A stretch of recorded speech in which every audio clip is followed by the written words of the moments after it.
Hi, I'm Jake Kouns, CEO of Risk-Based Security. Welcome to this edition of The Right Security, the show which we spend time talking with leaders and veterans in the security space, tackling the issues of the day. I want to welcome everyone to the show. In today's episode, I'm joined by Inga Goddijn. Inga, also known by some as Analog Girl, is Executive Vice President of Assurance Services for Risk-Based Security. Inga found her way in information security after working for 20 years in the insurance industry.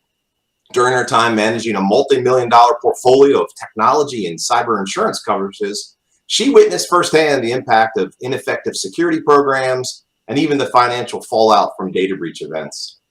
At Risk-Based Security, Inga is responsible for the cyber risk analytics platform, which includes overseeing the data breach research efforts. Inga, welcome to the show. Thanks for having me. Glad to be here. All right. So today, we're going to spend some time and hopefully better understand your thoughts on the data breach landscape and cyber insurance. So you just released the 2021 year-end data breach quick view report. And before we get into all the details of the findings, can you give some background on what a breach research team entails? Yeah, absolutely. And that's a great question because I found over the years that, data breach, we might all think we're on the same page with what we're talking about, but we all sort of have our own little spin or take on what that actually means. For the data breach report and for the work that we do in the cyber risk analytics team, what we're really looking at is publicly disclosed events that result in a compromise or loss of control over sensitive or confidential information. So obviously, we're looking at things that, match up with, I think, a popular conception of a data breach, the things that are going to trigger a notification letter to folks. But we're also interested in events where there is that loss of control or, we know that sensitive data that was removed from a system, but it might not necessarily be something like PII, personally identifiable information. So we're looking at a really broad spectrum of events in our what we consider to be a data breach. We're looking at things like everything from lost laptops, misconfigured open databases, traditional breach events like busting into Home Depot and stealing a bunch of credit cards, all the way through and including things like ransomware events where data is exfiltrated, and even instances of stolen intellectual property. So that's what we're talking about when we talk about data breaches. All right. So I think I got you. You talked a little bit about sort of the background on the research, but when you're really getting to defining a data breach or the characteristics that need to be there for you to cover or things that maybe are not covered, can you give us some more information on that? Sure. So again, it really comes down to that, loss of control, having sensitive data in your care, custody, or control, and losing control over who can access or has that information been accessed by unauthorized persons. So, all right. So that gives us a little bit about sort of what a breach is and sort of research, but is there a way we can look at it differently, how maybe what isn't considered a data breach or some oddball events that maybe have certain characteristics that wouldn't be covered by your research? Sure. And in fact, that's a topic that the research team here talks about quite a bit. Like, does this event actually qualify or not qualify? Because certainly there is a difference between a security event, and you can even have a compromise that doesn't, a compromise of your security that doesn't necessarily result in an exposure of data. And, one of the areas that we've been looking at most closely and working on understanding of what is not a data breach is some of the compromises that we see happening around some of the Bitcoin wallets or some of the cryptocurrency wallets, where maybe there's been a manipulation of the system that's resulted in a theft of funds, but not necessarily a compromise of data per se. So we really are focusing on that some sort of exposure or some sort of that loss of control over that sensitive or confidential information. That makes sense? Yeah, thank you. So You just released the quick view report that covered all of 2021. We'll definitely put a link in the show notes so people can check out that report. But what were some of the major themes that you saw in 2021? Yeah, well, Jake, I don't know if you know, but we've been producing this report since 2011. And it has been, I think, really interesting to watch how some of the themes have evolved and changed over the years. We definitely have seen some shifting over that time. Lost laptops, stolen laptops used to be a big deal, and really not such a big deal anymore. But what we're really seeing in 2021 is certainly a lot of impact from ransomware. I don't think any discussion of major trends of what's happening in the data loss landscape would be complete without bringing up ransomware. But we are seeing some, just the reinforcement of some trends that we've seen over the past few years. So things like, when it comes to the sheer volume of events being disclosed, most of them are due to unauthorized access to systems or services, or what you'll see in the report is being shorthanded as hack or hacking, because that's a handy shorthand to use. So you'll see that in the report quite a bit as accounting for the most reported incidents. But when it actually comes to the number of records exposed, it's really those misconfigurations and some of those insider errors that are really driving data exposure in terms of the sheer volume of data that's out there floating around. And that's a trend that we've seen over the past few years, and it just continues to snowball and build. And certainly 2021 was a prime example of that. When you think about the types of data that's targeted, has there been changes in the past 2 to 3 years? Yes, definitely. Definitely. And I think when we think about threat actors, and obviously that unauthorized access to systems or services is such a big driver of breach activity, you think about, well, what are hackers actually doing? What are they looking for when they're in the system? Why are they getting in the system? And 9 times out of 10, they're looking to monetize their attack. And how attacks get monetized now has definitely shifted over the last couple of years. I mean, certainly, a few years ago, we saw a big emphasis on looking for things like credit card information, maybe full identity information, social security numbers, addresses, the whole 9 yards. That data is still of interest, but it has a longer pathway towards monetization. So I think what attackers have realized is if they can move to this ransomware model, and certainly ransomware as a service has been, again, the dominant story in the breach landscape over the past couple of years. What we observe with those types of attacks is more indiscriminate grabbing of data. It's essentially looking for anything that might be of interest, of value, something that could be used to extort some of that leverage over the victim organization.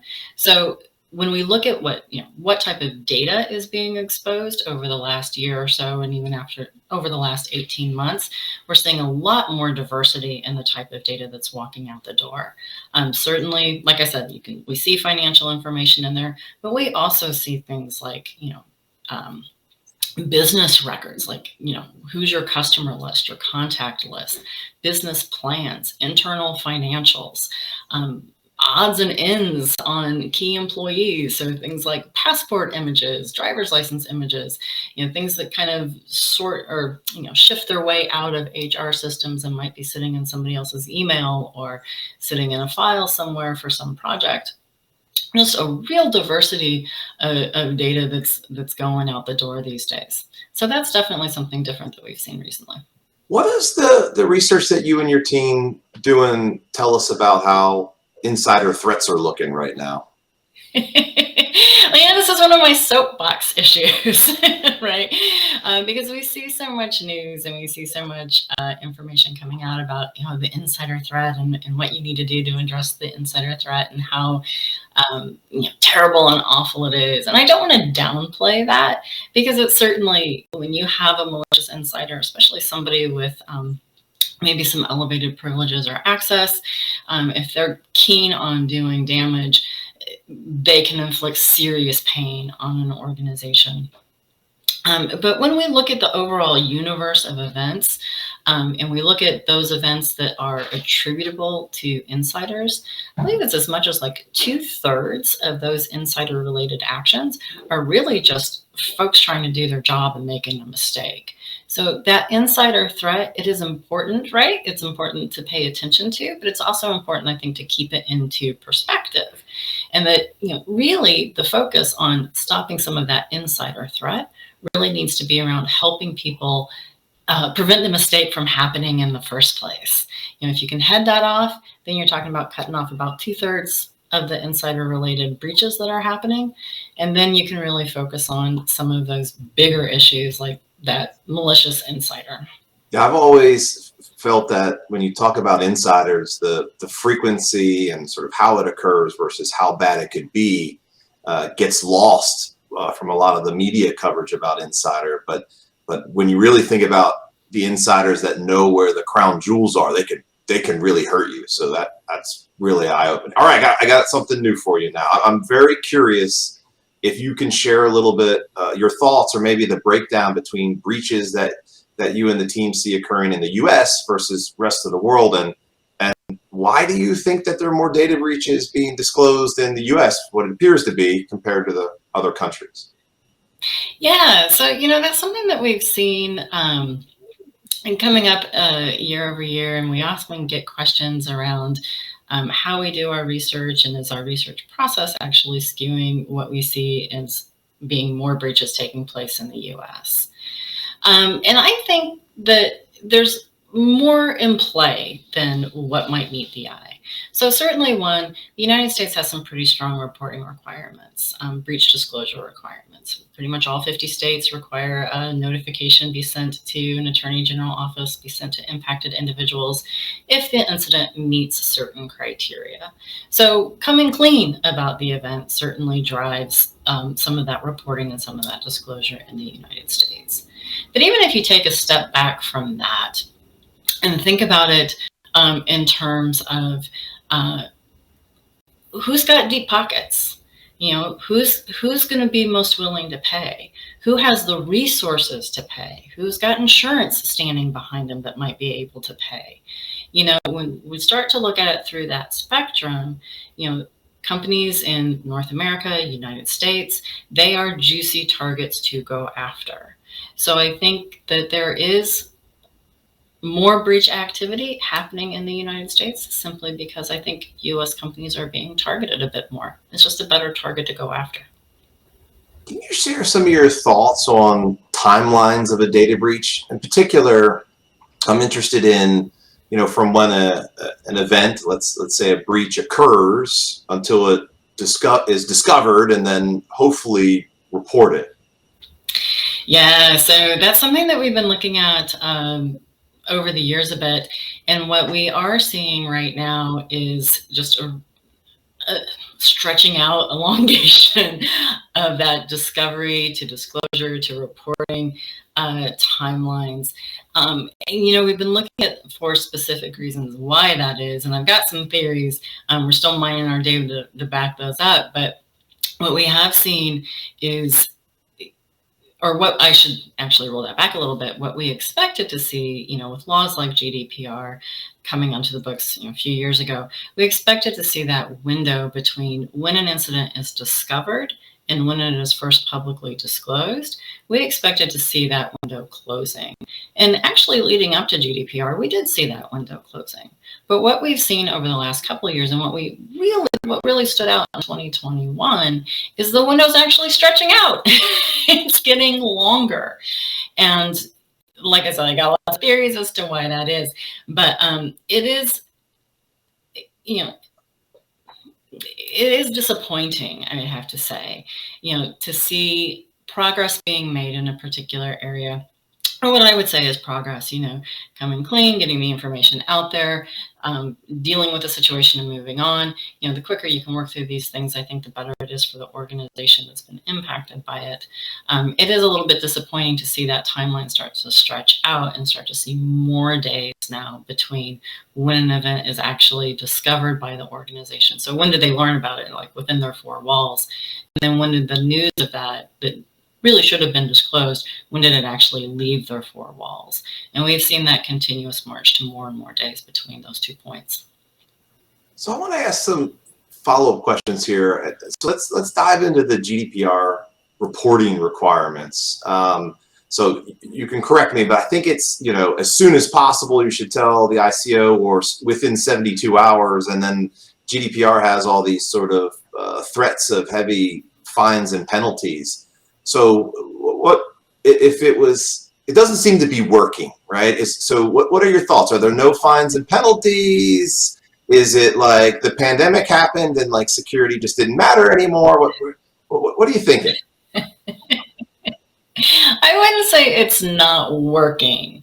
I think there's a couple of things in play, right? So one, reporting to the data protection officer, or the reporting into the authorities, it is, I believe, like as soon as practical, or as soon as you can, but within 72 hours. It is a super tight reporting timeline, but that's simply sending notification into somebody's office somewhere, some regulatory body. That's not necessarily disclosing it to the public per se. I believe that the intent was, or the hope was, that with that tighter time frame, it would spur companies into reporting, sharing it, and disclosing the information more quickly, more timely with the impacted parties. But that hasn't necessarily been the case. And as to why we haven't seen, I think, more enforcement actions, I think we have seen some enforcement actions. They tend to be focused around really egregious cases, though, where like the company pretty much knew that they had an obligation to report it, and they just sat on it for not particularly good reasons, or they couldn't justify why they didn't take the action that they were supposed to take. That's, I think, where we start to see the fines coming out. I think another part of that is a lot of these data protection authorities are getting just flooded, I would imagine, with all sorts of reports that range from, what we are concerned about, certainly with malicious activity, but all the way through to a lot of those insider mistakes, small incidents that just would normally fly below the radar anyway. And every time one of those reports comes in, it does need to be processed through. So I do think those data protection authorities are picking and choosing their battles pretty carefully in that regard. But I would also say with the GDPR in particular, what we've seen really picking up through 2020 and definitely into 2021 is a stronger interest, or a stronger focus on privacy rights. And certainly the data security element is there, but then what do you do with the data that people like you and me are giving to the company? And what sort of data do you have a right to collect on individuals? And what can you share of that data after individuals have given it to you? And we do see a lot of reporting, a lot of action happening around those data usage, data collection, data privacy type of issues that aren't necessarily a direct link back to security issues. That seems to be where the interest is for the data protection authorities working under the GDPR enforcement right now. Okay, that makes sense. So we've danced around the ransomware topic a few times. I feel like it's impossible not to have this conversation without it popping up. But as someone that tracks this stuff for a living, that looks at this stuff every day, what's your opinion on ransomware? It's a nightmare. How's that for my opinion on ransomware? Good. Oh man. Yeah, it's the impossible topic to escape. You can't get away from it these days. Personally, I'll say my heart really goes out to the organizations that experience these events. I know that they can be incredibly damaging to the entity. And I know there's lots of opinions around, we can stop ransomware. We know what the path is for ransomware. We understand what we can do to control it. But there are certainly trade-offs to the business to do that. And those are sometimes hard trade-offs to make. But all that said, what do I think about ransomware? I think that we're going to continue to see it just continue to grow, continue to be a preferred method or an intriguing method for attackers to go after organizations. Because it really, if you think about it, or for me, when I think about it from the attacker's point of view, if your goal is monetizing your attack, right? You want to get a bang for your buck, get paid for what you're doing. You can steal data and then you can sell it. That has a little bit of a longer timeline.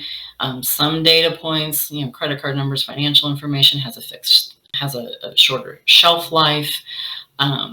It's a process to go through that.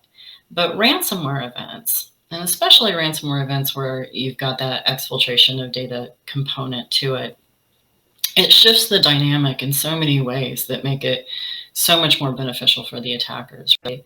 So one, they can probably get paid quicker, right? If they can get an organization to actually pay some sort of extortion, some sort of demand, that's a much quicker way to get payoff from your activity than having to turn around and sell or monetize the stolen data. So you got a quicker payout going on there.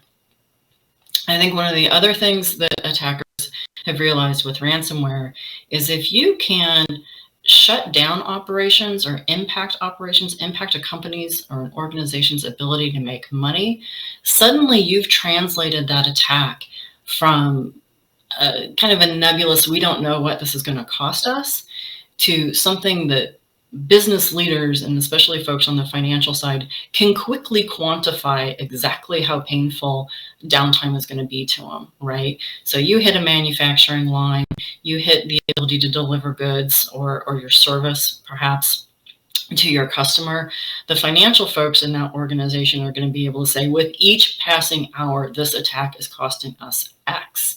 So you immediately have that that interest, that involvement, that equation happening, that math is happening with the business leaders that actually have to make the decision about how they're going to respond to the attack. And as soon as they start to see, I think, how costly the downtime can be or how costly the interruption can be, that ratchets up the pressure, for organizations to pay, because they can see what the impact of the bottom line is going to be much, much more quickly than, oh, somebody stole our data, now they're selling it out there. What does that really mean to us? And then the third thing that I think is interesting that's happening with ransomware is the attackers have a better ability to control the narrative around the event.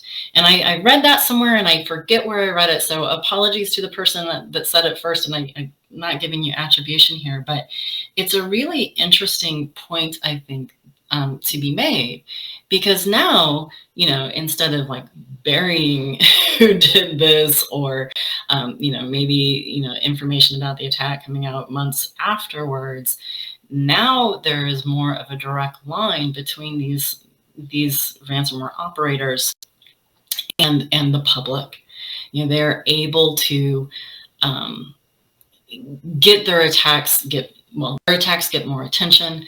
They make headlines, and in extreme cases, they're able to actually impact ordinary people's lives.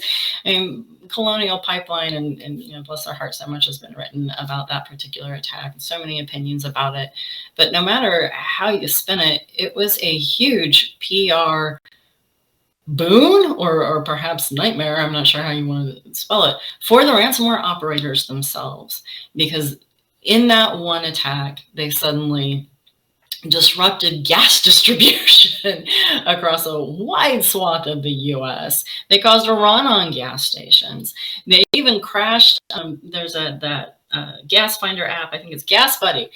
So many people were trying to find gas, they actually crashed the application, a third-party application that had nothing to do with the attack.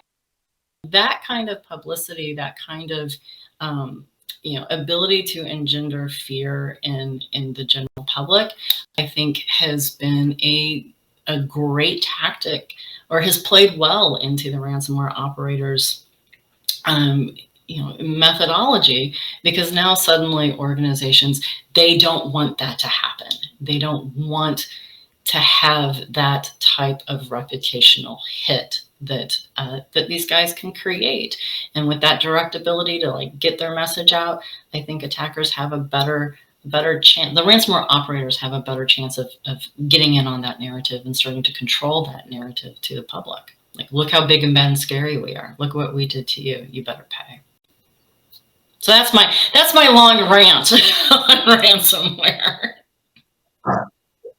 It was a great rant, but I wanna dig in a little further. In October of 2018, you helped write a blog. To pay or not to pay? That is still a real question. It was obviously talking about ransomware, and so it's unbelievable that even then, in 2018, we were saying it's still a real question. Now the still seems to be the same debate in 2022. So a couple quick questions to lens in and try to give our listeners that are still struggling with this some of your concise thoughts on this.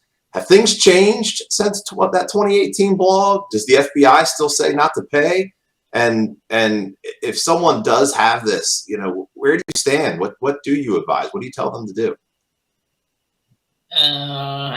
Isn't that almost like the third rail question of ransomware? Like, do you pay or do you not pay? I do believe, yes, that law enforcement still has the official stance of these extortion demands should not be paid. Paying them, obviously, is paying a criminal enterprise, and that's going to be problematic no matter how you look at it, right? So the official, I believe law enforcement's stance has not changed about whether you pay or don't pay. I will say, if I was in the position of having to make that decision, do I pay or do I not? There are hard choices that have to be made about that, and I don't think it is a good idea, to armchair quarterback organizations' decisions about was it the right thing to do to pay or not pay. There's so much that goes into that calculation. There is, the damage to your bottom line if you can't restore operations, or you're going to be slow. Does that mean ultimately, if you can't restore, or you can't restore quickly, then you can't deliver, then you're not getting paid? Does that mean you can't make payroll for your staff? What is that implication going to look like? If you don't pay, are you at risk of never getting your data back? We've seen some of those situations happen where the data was just destroyed. Well, the data was encrypted, they didn't pay, they never got the key. And paying doesn't mean that you're necessarily going to get your data back. I can't say that that's a guarantee for anybody there. But that certainly has to weigh into the calculation. Like, if I don't pay, am I never going to be able to, get my 10 years worth of research or, all of my customer records back? There's so much that goes into that calculation. When it comes to, should an organization pay or should an organization not pay? I think that is got to be based solely on the unique circumstances of the event and and some unique calculations to that organization itself. So do I think personally that organization should pay? I'm with the law enforcement point of view. Paying fuels these criminal activities. It continues to embolden criminal activities. It's not a good idea to pay. Hard reality is we don't live in a perfect world, and you have to make that decision based on your own factors. I think that 2018 blog is still unbelievably helpful and relevant. So we'll definitely link that in the show notes as well. All right, last couple things on ransomware, and then we'll move on, I promise. Lots of news here, even recently as the last couple of weeks, about law enforcement actions against ransomware and what appears to be ransomware gangs, etc. Do you believe that these law enforcement actions are working? Is there an end in sight, or is just ransomware something we're going to have to continue to deal with as we move forward? Oh man. Well, I do think we have some changes to the playing field. Ransomware, especially attacks against critical infrastructure, has been raised to a national security level for the United States, and I think for a lot of countries, and that frees up resources, I think, to go after some of these operators in a little more effective way. So I do think that there have been some really nice law enforcement successes that should not be downplayed too much. But is it going to go away? It's a continuous game of whack-a-mole with these groups. It is just you got people with knowledge. They're spread all over multiple jurisdictions. Actually arresting or bringing to justice the people that are responsible for it is slim to none, and slim's walking towards the door, I think is the old saying. And even if you do arrest a bunch of folks, you're going to have a bunch more coming right up behind them again, because it works to make money. Wherever it works, there's going to be people willing to do it. So, I think that we should be proud of law enforcement's efforts. I think that they've had, like I said, I think they've had some great successes. Is it going to be the end of ransomware? No. All right.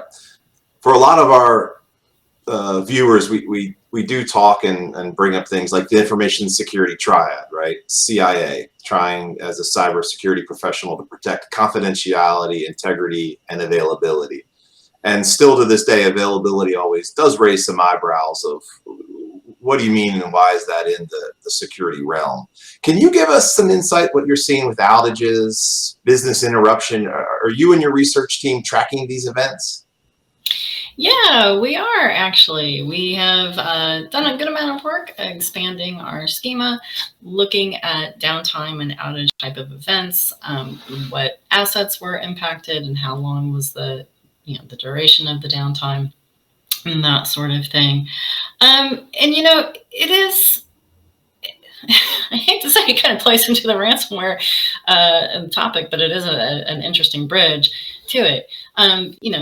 Availability is key. I mean, it is an important part, right, of the information security triad, because if you turn on your system and you can't do anything these days, you're pretty much dead in the water. That means you're not conducting business, right? And that's a risk. That's a risk to the organization, just as much as the hackers are, right? So yeah, understanding downtime and understanding the causes of that downtime is something that we're very interested in, something that we've expanded into. And I will say, from the initial outset, we're looking at things like denial of service attacks, other types of malicious activity that result in that downtime. So certainly, again, with our ransomware folks, you have both a data breach and you have downtime. You have two components to that type of event. You've got the confidentiality impact and you've got the availability impact, right? Denial of service a little bit different. But we're also interested to understand, what are some of the other processes or what are some of the other factors that can lead to an outage or lead to a downtime. And we have seen some interesting events where one in particular that sat right at the intersection of physical security and availability, where a disgruntled citizen was able to gain access to the server room in a public building and took a baseball bat to the servers and caused downtime for several days. That was an interesting outage, and certainly something that we are interested in digging into a little more deeply, because it does, again, has that impact. So we're looking at some of those other events, and certainly, again, not just physical security playing into downtime, but are there errors in processes that lead to unintentional outages? And that's an area that we're looking at as well. You end up seeing some really interesting things, and there's a lot of folks in security where, they're seeing whether it's threats or vulns, but in the end, if you think about sort of what you and your team are tracking, you're tracking an end result for an organization that is not so good, a data breach or some kind of negative event. But some of the interesting things that you've seen and you sort of written about, seeing trends like deja vu data leaks. I think that was back even in 2016. Glitch in a matrix about, where you're starting to see things that look like they're coming, like you might have seen it before. And so in 2018, you authored an article, Click to Gov or Click to Breach. And this is one of, I think, the most fascinating things that I've seen you research and write about. So for our viewers that have no idea what we're talking about, and we'll put links again in the show notes, can you give us a quick recap of this blog, of this whole Click to Gov thing that you were saying? Yeah, so, one of the interesting trends that we've seen in official data breach disclosures unfold over the years, and we're seeing it actually increasing as well, is when there is a compromise related to third party, a supplier, a vendor, what have you, organizations are starting to be a little more forthcoming with who actually experienced the event, and saying outright, this was not a compromise of us, this was a compromise of this organization over here that we had entrusted to handle our sensitive data. That was the organization that was compromised. And the click to gov, click to breach, how that unfolded was really looking through those notification letters that were coming out and seeing that same name coming up over and over and over. Well, seeing that same name come up repeatedly. So, you see that typical disclosure letter, we're reading through, it's often a public entity, and then all of a sudden, it was our utility bill payment processing service, Click to Gov.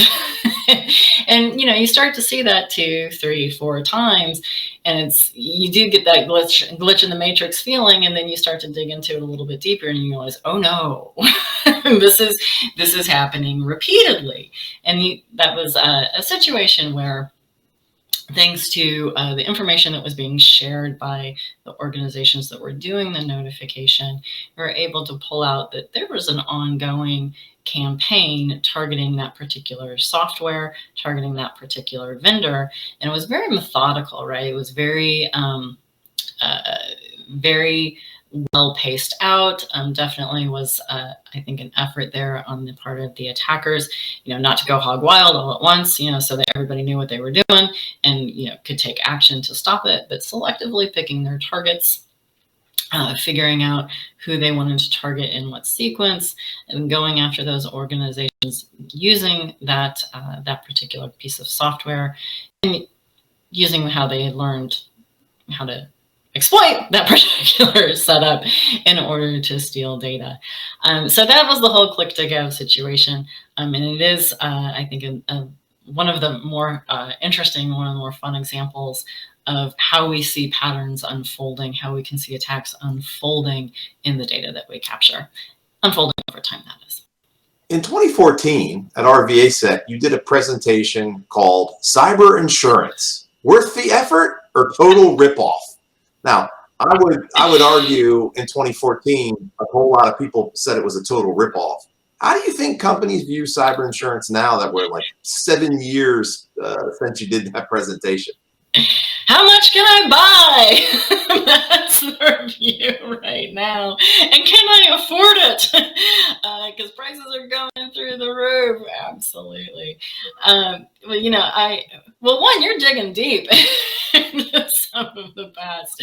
But yes, I am a very strong proponent and a big supporter of cyber insurance, always have been, because at the end of the day, if an organization experiences this type of event, having a partner there to help work through it, having somebody that can help offset the financial burden, that is going to go so much further towards a speedy recovery than trying to go out alone. So I do believe in the value of cyber insurance. I definitely think it's worth it. It has gotten incredibly expensive though, because well, not incredibly expensive. Actually, I should roll that back and put it into perspective.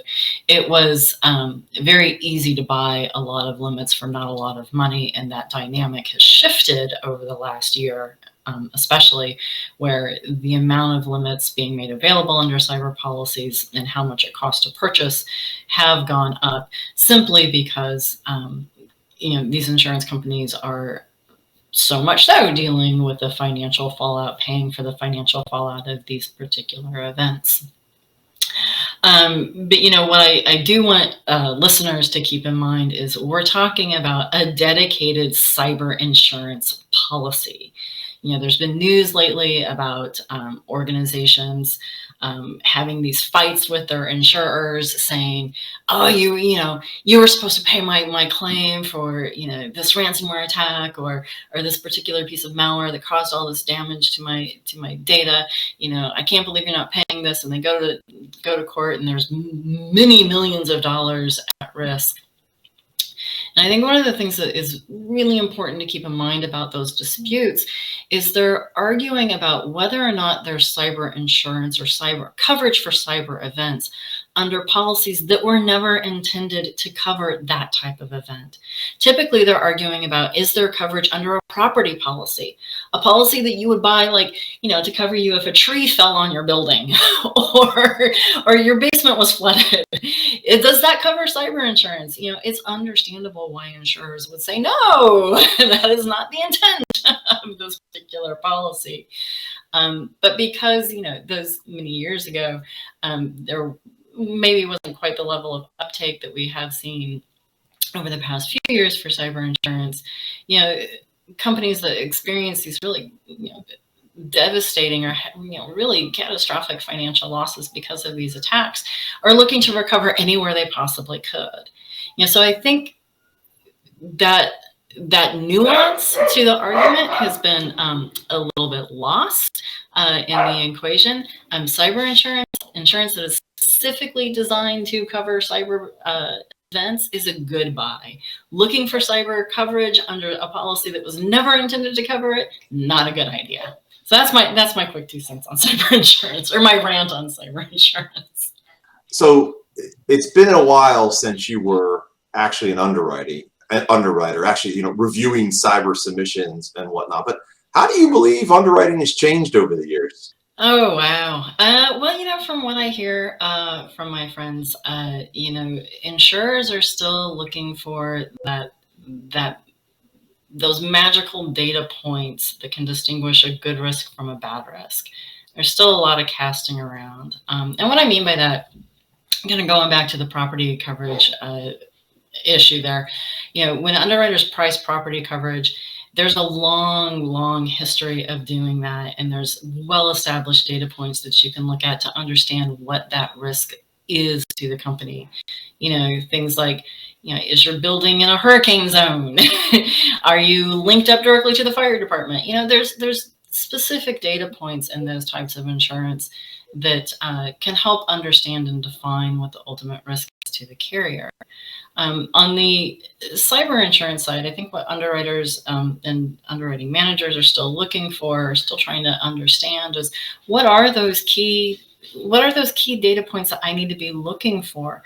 Where is it in that process? Where is it in the people or the policy or what have you that I can look to say, based on these 10 things, this is a good risk or a bad risk?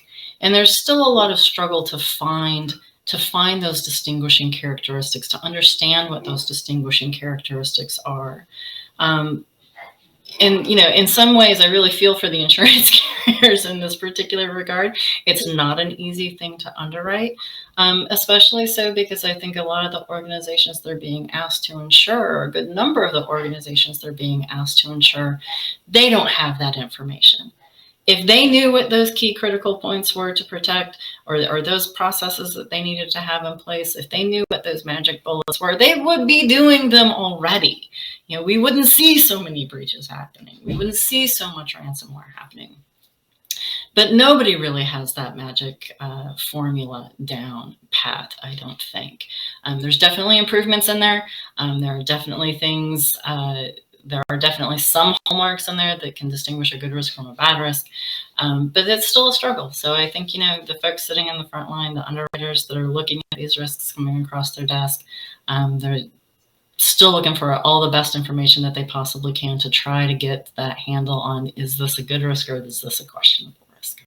For a while, anyone that would listen to me, and I think you as well, we would say, even though you may be a hater or a doubter of cyber insurance, you should get something, right? You can spend $1,500 for like $1 million in coverage, like really good coverage. And what other security control can you get for that less, right? And still people weren't real thrilled about it. And by the way, even some policies, carriers out there, it wasn't even $1,500, it was even less. But to your point, everything that I'm hearing is that pricing is increasing, and in some cases pretty dramatically. Is this all due to ransomware, or what are you hearing are sort of the most causes of claims, and does it line up sort of to your data breach research? Yeah, so certainly ransomware is a big driving factor in there. And again, cyber-specific policies cover a lot of things, everything from paying an extortion demand all the way through to recreating, lost or damaged data, paying for downtime, for lost income from downtime. These can be incredibly broad policies. So yeah, the price is going up, I think, in good part because of ransomware, because it hits on so many parts of the cyber insurance policy. And that's all like first dollar out the door as soon as the event happens. That's not even getting to the point of some of these organizations, unfortunately, end up being sued because of these ransomware type of events, which triggers a whole nother part of the policy. So ransomware definitely has a role to play because it rolls through so many different pieces of the coverage. Insurers can end up paying under so many different pieces of the coverage, and that obviously is going to drive up the cost of the event, which is going to play out on the cost of the coverage. So yeah, I think ransomware definitely has a role to play in there. But there's still plenty of events happening, plenty of unauthorized access into things like just getting in the email. Maybe they just wanted to spam, or maybe the attackers just wanted to spam people from a trusted email address, but they still get into email systems, and sitting in those email systems is all sorts of personal or confidential information that triggers a notification obligation. So there you go, right there. You've got a series of costs associated with an event that, at the end of the day, the attackers might not have been after that data, but the data was still at risk. It still could have been exposed, and that because of that, you've got all these obligations to fulfill that come with a cost, and the insurer is going to pay for that. So, I think we're still seeing, even if you took ransomware completely out of the equation, I think you'd still see a good amount of claim activity happening, which is always going to drive up cost. So one of the things that a lot of folks that just haven't had experience with a good cyber carrier, right? Maybe they had a bad experience. They always sort of say, yeah, but are they really going to pay? And I think, both of us over the years have tried to say that, if you have a good policy and you actually read it, and a reputable carrier, yes, they're going to pay. That's what, the cyber insurance is there for. But as these claims are coming in and insurance carriers are paying, there's some levers that an insurance company needs to look at, right? And so, of course, one we just talked about is pricing. But the other thing is looking at the scope of the coverage, some exclusions, odd things we've talked about in the past, like co-insurance clauses, et cetera. Do you have any sort of updated advice for folks that maybe now are thinking they need cyber insurance, things to look for in a good policy, so that if they do unfortunately have a data breach event, it will be there for them? Yeah, absolutely. So think about your end game. You kind of start at the end and work backwards. What is it that is ultimately going to keep you up at night? What is that worst case scenario that you want to make sure that you're covered for? Is it, all the credit card information that you have? Are you maybe, maybe you're a CPA firm and you have all of this, tax information about your customers on your system. Think about what it is that the type of scenario that you want that insurance policy to respond to. And then work with your representative, work with your insurance agent, work with the company, what have you, and say, look, this is my concern. This is a scenario that I'm trying to cover. This is the thing that is most worrisome to me. Will this policy cover it? Or what sort of coverage is out there that can respond to this type of situation? And you can work it that way. One of the things to keep in mind when you do go shopping for cyber insurance is, if you don't ask for something specifically, you might not get it. It might be available, but if you didn't have that conversation with the carrier or with your insurance agent about, hey, this is specifically what I'm looking for, you're kind of rolling the dice about with what you might actually get. And then I would also say, if you can weed through that language, it's worth weeding through. But even if you can't weed through that language, just doing a quick comparison. Sometimes you'll see like all these different documents with all these different coverage parts, listed out as, being included. It might look like they're included in the policy, but then you don't see any sort of like corresponding limit associated with it.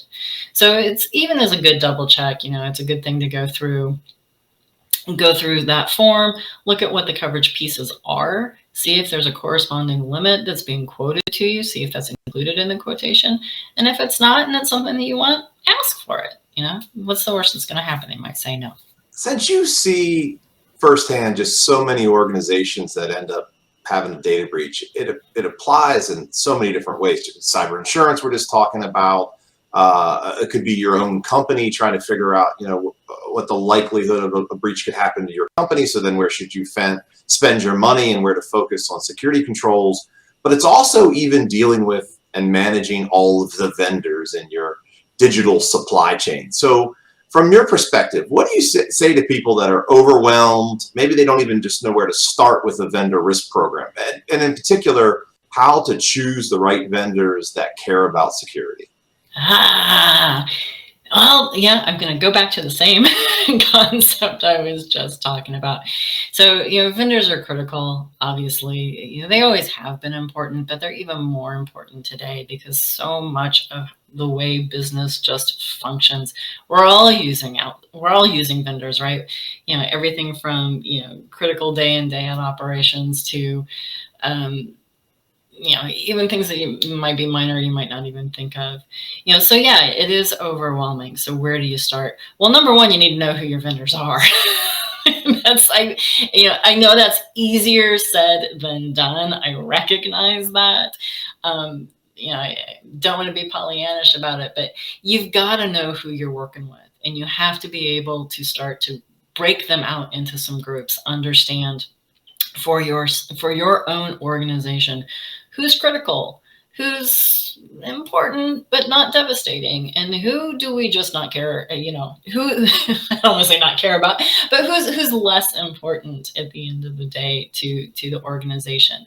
What sort of information am I sharing with them, and what sort of access do they have into my systems? Understand some of those critical points. How badly can this vendor hurt me if something goes wrong? And that's the place I always say you've got to start. You've got to narrow down the bucket. Otherwise you're trying to boil the ocean. You've got to get it down to a manageable group that you can deal with. And from there, there's several different things that an organization can look at. Certainly there's vendor risk ratings, right? There's a lot of information that we can pick up from just the outside looking in to understand what does security hygiene look like from the outside.